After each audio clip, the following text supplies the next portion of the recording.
जलालपुर पीरवाला में इमरान खान की कॉल पर पीटीआई कारकुनान का पाकिस्तान तहरीक इंसाफ के टिकट होल्डर MPL का PP 223 मलक मोहम्मद अकरम कन्नू के डेरे पर इज़हार तशक्कुर मनाया गया।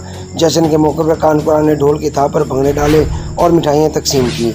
उन्होंने गुफ्तगू करते हुए कहा कि अदलिया की मेरिट पर फैसले हक सच की फतह हुई है और सुप्रीम कोर्ट के फैसला खैर मकदम करते हुए कहा कि पंजाब का वज़ीर आला मुंतखब होने पर हम चौधरी परवेज़ इलाही को मुबारकबाद देते हैं।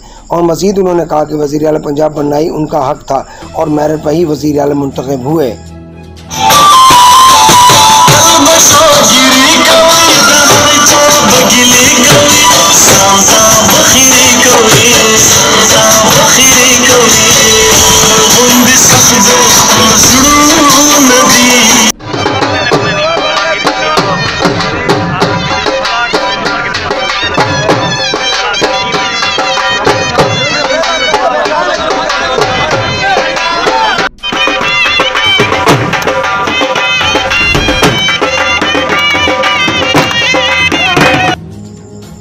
इस मौके पर कारकुनान समेत शहरियों की कसीर तादाद ने भरपूर शिरकत की।